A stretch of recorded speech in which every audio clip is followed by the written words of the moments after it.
Jumpa lagi dengan APMD Podcast. Hari ini saya kedatangan tamu juga istimewa. 2 hari yang lalu berturut-turut APMD Podcast diwarnai 2 orang mahasiswa yang sedang mengerjakan skripsi. Yang pertama Agustinus Sakro, lalu sehari kemudian Tony Tokan. Agustinus Sakro dari Ilmu Pemerintahan, Tony Tokan dari Ilmu Komunikasi, dan sekarang tamu kita yang senyum-senyum adalah Umbu Domu Mahani. Iya betul. Ya, Umbu panggilannya dari Pembangunan Sosial. Ya. Masuk di kampus Desa Timoho tahun 2016. Jadi Anda ini trio label ya, bukan ya? Trio 2016 ya. Anda dekat sekali dengan 2 orang yang saya sebut tadi? Ya sangat dekat, sangat dekat. Satu angkatan, tapi kan tidak satu prodi. Kenapa bisa dekat? Sebenarnya perjalanan kami bertiga itu sejak kami dipertemukan di satu organisasi sebenarnya. Oh, satu. Apa organisasi?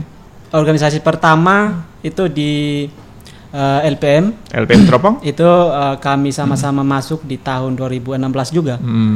Kemudian setelah kesini kami bertiga ini pecah lagi, terpencar.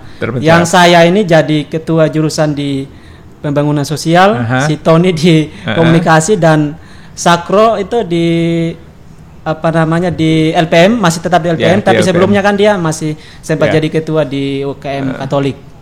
Jadi komunikasi dan diskusi yang sangat interaktif ini sampai sekarang ini bukan hanya cuma sekedar sebagai sahabat intelektual ya Pak tapi lebih dari itu sudah ada hubungan. Ada waktu tertentu, misalnya entah sebulan sekali, 2 minggu sekali, sengaja bertemu? Bahkan 2 kali seminggu pun hampir sering sekali. Tapi akhir-akhir ini itu sudah hampir setengah bulan lah. Kosnya berdekatan? Kosnya jauhan Pak. Jauhan. Saya itu di Balirejo, si Sakro itu di Becirus ini. Nah, si Tony ini di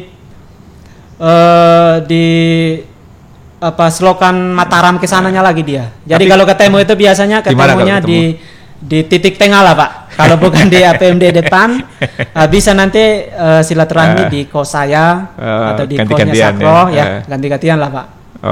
Jadi pertama adalah sama-sama di Teropong.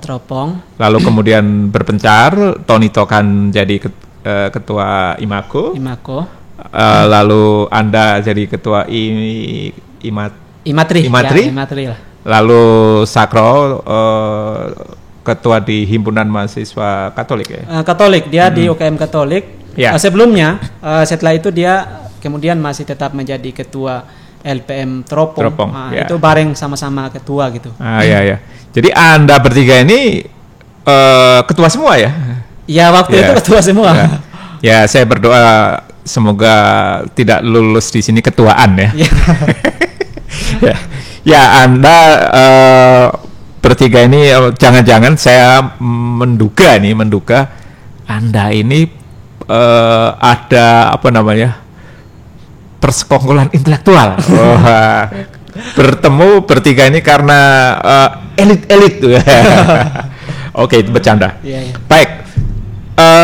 Apa yang sekarang Anda kerjakan selama pandemi ini? Karena ini kan tidak kuliah tidak kuliah langsung ya di kelas, tapi Anda harus di rumah, di kos. Justru karena pandemi ini saya malah lebih banyak kesibukan Pak. Lebih banyak beraktivitas. Iya. Apa? Kesibukannya itu bukan kesibukan di luar, tapi itu kesibukan di kos ya. Mulai dari membaca translate literatur luar, review, kemudian menulis skripsi itu aktivitas. Tugas atau kemauan Anda sendiri? Ya sebenarnya itu memang sebuah keterpanggilan lah, kemauan lah ya. Artinya bahwa kita ini kan haus pengetahuan Pak. Jadi kita cari sebanyak-banyaknya. Nah, kalau misalnya 2016, Anda angkatan 2016, berarti Anda sekarang sedang menyusun skripsi ya? Betul. Ya. Berarti menyusun skripsi itu Anda mesti bergumul dengan buku ya? Iya, betul. Selain kalau Anda selain turun ke lapangan kalau penelitian. Nah, Anda sekarang dalam kaitannya dengan skripsi apa yang sedang fokus dilakukan? Saya sekarang ini sementara fokus di ekonomi politik desa ya Pak ya. Oh ya, sebelumnya saya mendapat kabar bahwa pembimbing Anda ini Pak Toro. Iya, betul. Nah, bisa diceritakan mengapa Pak Toro yang membimbing sementara selama ini Anda mahasiswa pembangunan sosial? Bisa diceritakan? Sebenarnya poin paling penting ini, saya itu seorang penggemar Pak Toro lah. Ya, penggemar dalam artian intelektualnya Pak, yang sangat tajam, yang sangat luar dan yang sangat kritis sekali ya Pak ya. Nah, awal kecintaan saya terhadap beliau itu setelah beliau menjadi ketua, dan waktu itu juga saya juga masih menjadi ketua di pembangunan sosial ya. Kemudian kan sering ada urusan-urusan organisasi bertemu dengan beliau. Ternyata saya baru menemukan sosok beliau itu yang memang sangat luar biasa, yang sangat tajam. Bahkan segala bentuk pertanyaan yang tidak saya lontarkan secara langsung pun sudah bisa dijawab dengan cerita biasa yang mengalir begitu Pak. Saya luar biasa, akhirnya saya periksa begitu banyak karya-karya beliau, literatur beliau, dan ide-idenya yang sangat luar biasa terhadap keterlibatannya terhadap desa dan rakyat. Nah, salah satu hal yang paling menarik itu dari gagasan yang beliau tawarkan itu adalah korporasi rakyat. Korporasi rakyat. Nah, korporasi rakyat. Nah, kemudian saya sangat tertarik korporasi rakyat sebagai jalan politik kemakmuran jalur rakyat lah, jalur desa. Kemudian saya menyusul proposal skripsi dan saya ngantar ke prodi. 2 hari. Sebentar, judulnya apa kalau bisa dijelaskan? Korporasi rakyat Pak. Korporasi rakyat itu yang ngomong tentang gagasan atau ideologi ekonomi politik kemakmuran lah jalur desa, yang itu ada sebuah proses ideologis yang sangat penting, yang sangat luar biasa. Lokusnya di mana? Tempat penelitian? Lokusnya saya ini studi literatur. Bukan penelitian. Lalu prodi gimana? Begitu Anda... Prodi mengatakan karena ini gagasannya Pak Toro, awalnya ketua prodinya Bu Okta mengajarkan kamu dibimbing sama Bu Chandra. Nah, saya ketemu Bu Chandra bilang, wah ini gagasannya Pak Toro, bagaimana kalau kamu ketemu dulu sama Pak Toro gitu. Nah, saya diantarlah sama Bu Chandra itu ke ruangnya Pak Ketua. Pak, saya ini mau ngambil skripsi soal korporasi rakyat, bla bla bla bla bla. Ya sudah, kamu dan pada tuh poinnya saya mengatakan bahwa saya berkeinginan bahwa saya mau dibimbing oleh Bapak gitu. Ya sudah, Bapak bilang silakan. Kalau kamu mau saya bimbing ya udah, Bapak bersedia gitu. Akhirnya jalan gitu Pak. Udah berapa lama? Sejak Maret lah Pak ya. Maret pas COVID ya? Iya, pas COVID sekali. Nah, lalu sampai sekarang sudah sampai mana? Ya mungkin kalau dihitung persentasinya ya sekitar 60-70% lah Pak. Ya. Setiap ketemu selalu ditanya? Setiap ketemu sebenarnya saya sangat jarang sekali ketemu dengan beliau Pak. Ya, bahkan 1 bulan sekali malah.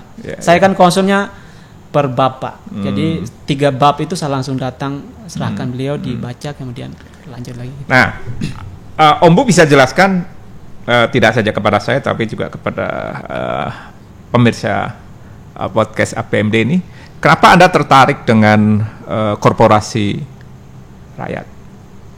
Dan mungkin bisa dijelaskan sedikit tentang contoh-contoh misalnya. Ya. Korporasi rakyat itu merupakan sebuah gagasan ekonomi politik yang berpihak kepada rakyat dan desa ya Pak ya. Jadi korporasi rakyat itu punya skema korporasi rakyat, konsolidasi desa dan proteksi negara. Jadi rakyat berproduksi di rumah, kemudian melalui desa dikonsolidasi melalui BUMDes. Melalui BUMDes. Ya, dan negara memproteksi. Jadi proteksinya ini pertama terlebih pada tengkulak ya Pak ya. Tengkulak ini kan sebagai sebuah jaringan kapitalisme kecil yang mengisap dan menindas rakyat. Nah, kelahiran daripada gagasan korporasi rakyat ini juga tentu dilatar belakangi oleh begitu banyak ekonomi politik, gagasan ekonomi politik yang mainstream ya, mulai dari kooperasi ya, ekonomi kerakyatan, kapitalisme, sosialisme, dan ternyata kesemuanya ekonomi politik yang positivisme itu ketika dibawa ke desa itu gagal. Bukannya malah mensejahterakan rakyat, memberikan transformasi secara ekonomi politik, tetapi malah mengisap dan menindas rakyat. Jadi rakyat itu hanya cuma jadi residu, sisanya sisa. Nah, dengan adanya korporasi rakyat ini, rakyat bisa lebih berdaulat karena rakyat itu berproduksi dan kemudian dikonsolidasi dengan semangat aksi kolektif desa, Pak. Kolektivitas gitu lah, Pak. Baik. Sekarang ini kan di beberapa tempat, nggak usah jauh-jauh di sekitar Jogja, tetangga Klaten, itu banyak sekali contoh-contoh BUMDes yang sukses ya. BUMDes yang sukses. Meskipun BUMDes yang sukses bukan bukan jaminan masyarakatnya sukses ya, atau bermanfaat bagi masyarakat sekitar. Tetapi setidaknya contoh Panggung Harjo, Ponggok ya, nanti kita bisa berdebat barangkali nilai kesuksesannya itu berdampak masyarakat atau tidak. Nah, Anda melihat beberapa contoh, ya katakanlah dua ini yang sering dibicarakan. Menurut Anda gimana? Saya salah satu contohnya ini soal Ponggok ya Pak ya. Ini kan desa yang BUMDesnya ini paling sukses dan paling berhasil lah menurut pemerintah, menurut kementerian. Ini ada tapinya kan? Ya ada tapi di belakang dulu. Biasanya kan apresiasi dulu ke depan. Ini sangat luar biasa karena budgetnya kan sampai miliaran sekali Pak ya. Desa terkaya di Indonesia. Tetapi ada tapinya, ada tapinya. Banyak sekali literatur yang mengatakan bahwa yang berproduksi itu ya BUMDesnya, desanya, bukan rakyatnya. Salah satu hal yang paling menonjol dan bagi saya yang paling telak kritiknya itu dengan jurnal yang dikeluarkan oleh Pak Sony ya. Itu Pak Sony dan Pak Fajar ya? Ya, betul. Tentang hibrid institusi.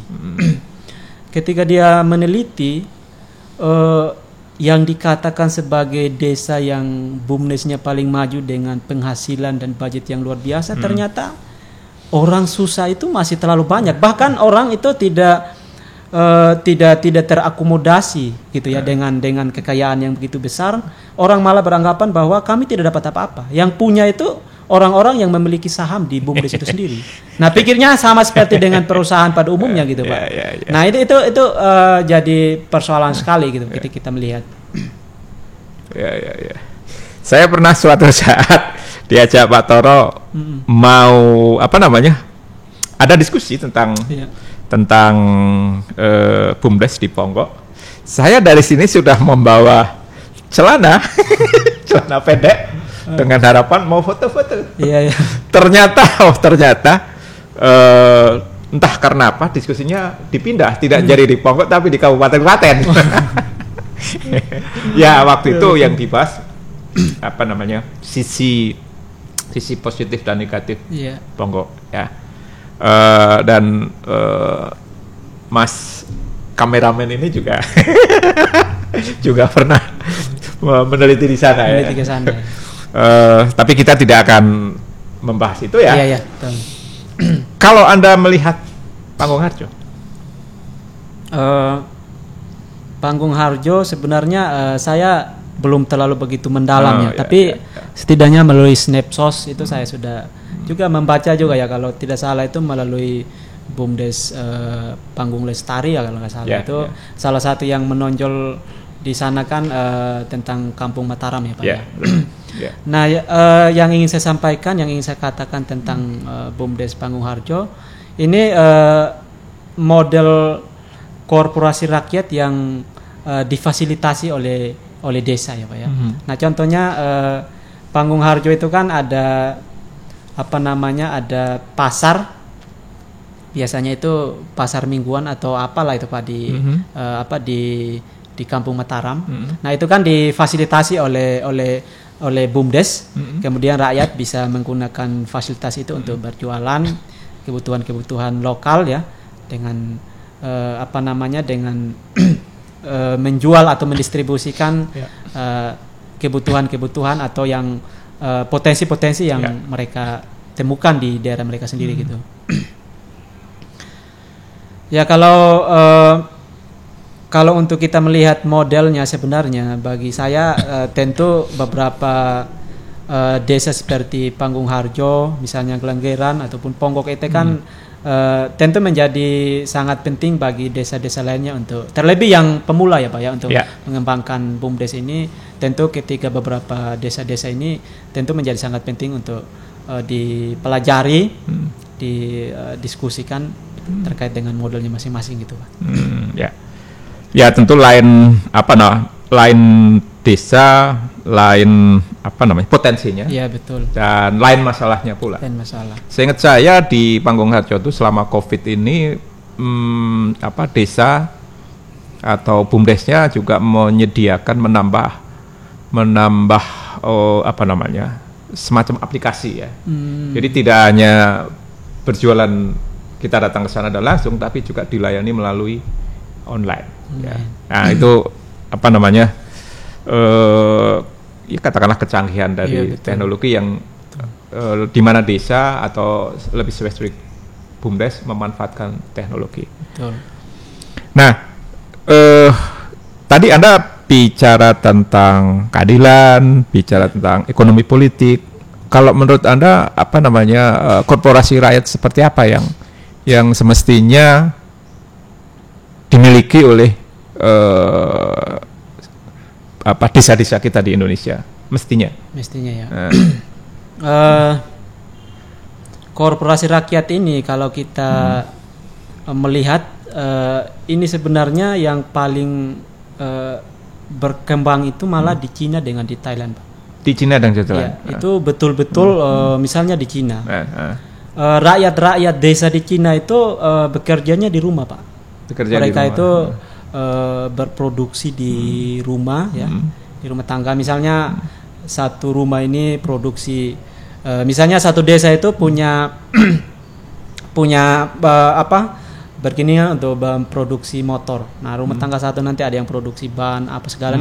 Nah dulu desa nanti itu dikonsolidasikan menjadi sebuah motor yang utuh dari hasil produksi rumah tangga ini. Nah itu berkembangnya di China dengan di Thailand. Kalau di Indonesia memang sudah tumbuh korporasi rakyat itu, tetapi malah belum terlalu begitu kuat dan tentu ini juga selalu mengalami penggusuran dari sistem ekonomi yang lebih besar gitu.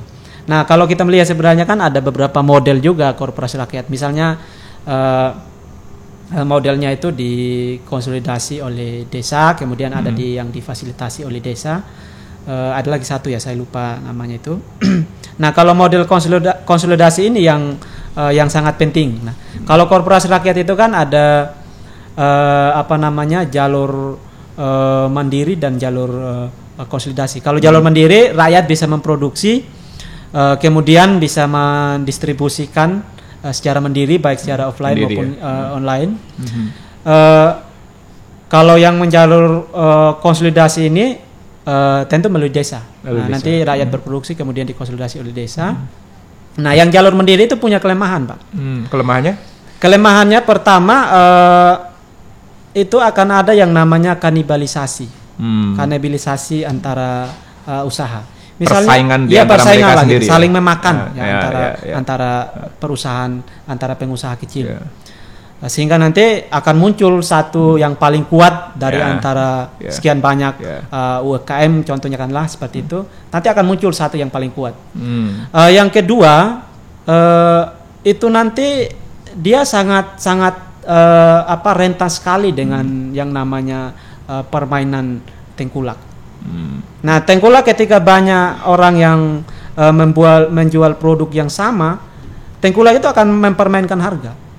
Ketika satunya juga jual, tengkulak itu akan bermain. Nah, lain halnya Pak, kalau melalui konsolidasi, desa yang pasang badan, desa yang melakukan konsolidasi dan distribusi terhadap hasil produksi rakyat itu, pertama kanibalisasi tidak akan berjalan, tidak akan tumbuh. Ya.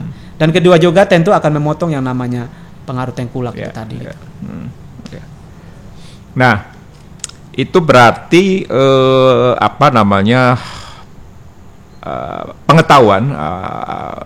pengetahuan masyarakat tentang korporasi rakyat, tentang BUMDes di desa-desa perlu ditingkatkan ya, agar desa-desa kita yang jumlahnya 75.000, hampir 75.000 itu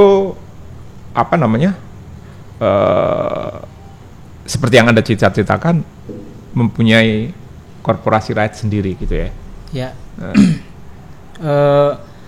Tapi satu hal yang paling kita garis bawahi bahwa pemahaman rakyat tentang fungsi, manfaat dan keberadaan daripada BUMDes ini masih sangat, boleh kita katakan masih sangat rendah sekali.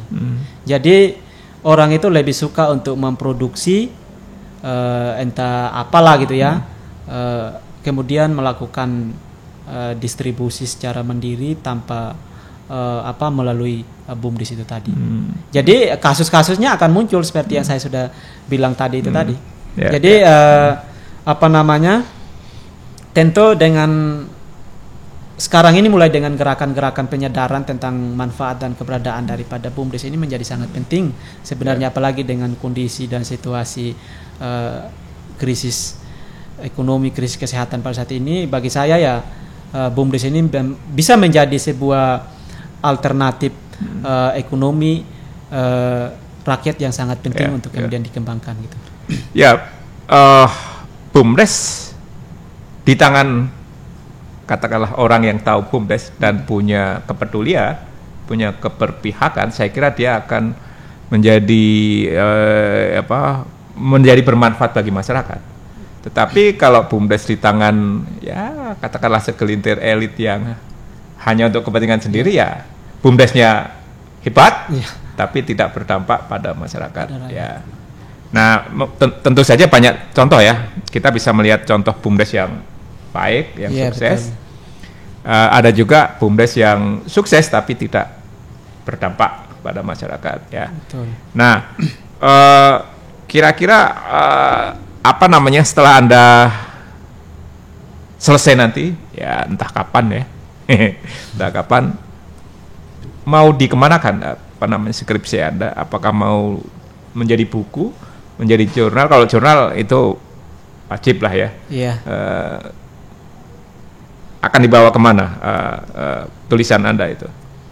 Saya masih malu, masih belum mampu lah untuk bilang bahwa nanti skripsi ini akan jadi buku. Tetapi memang keinginan saya ke sana gitu.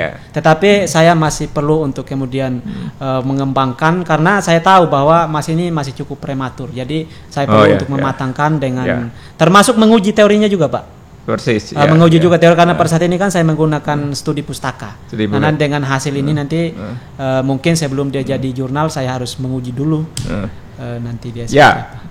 Buku-buku tentang BUMDes di Indonesia saya kira belum banyak ya. Belum banyak. Dari yang sedikit itu mungkin Anda bisa buka bukunya yang ditulis oleh Mas Anom ya. Oh iya, betul. Yang kemarin juga menjadi pembicara di webinarnya PMD kalau tidak salah. Betul. Nah, Mas Anom itu membedah salah satunya BUMDes di Ponggok, salah satunya betul. Salah satunya. Jadi ya, kita bisa belajar dari bukunya Mas Anom. Nah, selain itu mungkin ada beberapa lagi. Kalau tidak salah bukunya yang tadi kita bahas, Mas Sahrul ya. Sahrul, betul. Itu pernah menulis buku tentang BUMDes di Bantaeng. Bantaeng itu di Sulawesi Selatan ya atau enggak? Sulawesi saya kurang tahu ya Pak. Tapi ya, bukunya ada di saya juga. Ada ya? Oh, ada. Nah, kita bisa belajar dari situ dan yang lain-lain. Nah, apa kira-kira ada kendala nggak menulis skripsi seperti itu kemudian dibimbing oleh Pak Toro? Sebenarnya kendalanya nggak ada Pak, tapi kita ditantang. Ya. Ditantang untuk banyak belajar, untuk banyak membaca, untuk banyak berdiskusi. Itu sebenarnya proses itu yang paling penting yang saya dapatkan selama bimbingan. Gitu. Dan di era seperti sekarang sebenarnya yang namanya perpustakaan, buku itu terbuka lebar ya. Kita bisa ke perpustakaan atau kita bisa tinggal rajin jari kita menelusuri ke perpustakaan online. Kita bisa mendapatkan buku-buku yang bermutu, termasuk buku-buku tentang korporasi rakyat tadi. Termasuk dengan contoh-contoh tidak hanya di negeri kita, tapi juga tadi Anda sebutkan di Thailand, di Cina, ya, dan lain-lain. Kalau di Cina, seingat saya ada program kalau tidak salah di sana itu ada One Village One Product. Ya. Jadi satu desa di Cina itu membuat skrup, desa lain membuat apa namanya itu selain skrup apa? Desa lain membuat stang, misalnya itu. Desa lain membuat apa spion. Nanti apa namanya perusahaan itu kemudian mengambil dan jadilah motor. Nah, kurang lebih seperti itu. Iya betul. Ya. Jadi kalian satu desa membuat hanya satu produk, itulah apa namanya yang menjadi keunggulan ya. Kalau dia memproduksi lebih dari itu, ya mungkin akan mutunya akan jadi dipertanyakan. Kurang lebih seperti itu ya. Nah, seingat saya di Indonesia juga ditiru tapi nggak tahu keberhasilannya ya.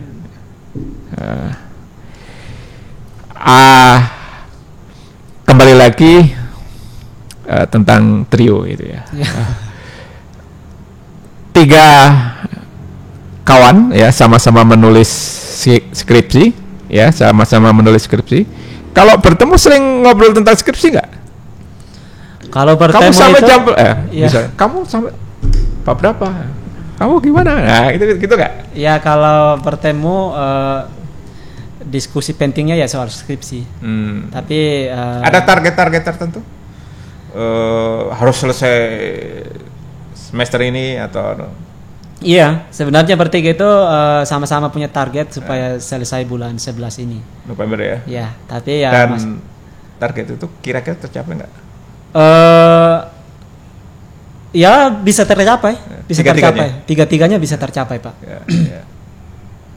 Tetapi kan kita kan sama-sama berproses, tetapi dengan apa namanya dengan skup yang berbeda-beda. Contohnya kan Tony ini kan dia harus pulang dulu penelitian beberapa hari lalu, beberapa hari ke depannya, dan kita yang lain kan udah berproses cukup panjang ya Pak ya. Contohnya saya ini sudah menulis hampir selesai lah, tinggal direvisi dan mungkin tinggal tunggu jadwal ujian ketika dibimbing gitu. Setelah selesai, Anda ada rencana tetap di Jogja S2 atau balik lagi ke Sumba, lalu ya mungkin apa namanya bekerja dulu baru sekolah lagi atau bagaimana? Atau planningnya seperti apa? Sebenarnya pengennya sih lanjut S2 ya Pak ya. Setelah selesai ini ya langsung lanjut S2 lah. Lanjut ya. Supaya saya tetap di Jogja? Ya tetap di Jogja. Tetapi karena nanti mungkin ya kalau dilihat-lihat ini juga kondisi ekonomi yang kurang mendukung, mungkin nanti ya jalannya kita bisa cari beasiswa dulu. Mungkin itu sih Pak. Bagi saya nanti mungkin S2 masih menjadi target lah sejauh ini gitu. Harus. Karena apalagi yang namanya beasiswa itu banyak ya. Yang penting kemauan. Di mana ada kemauan di situ ada jalan. Ada jalan. There is a will, there is a way. Oke.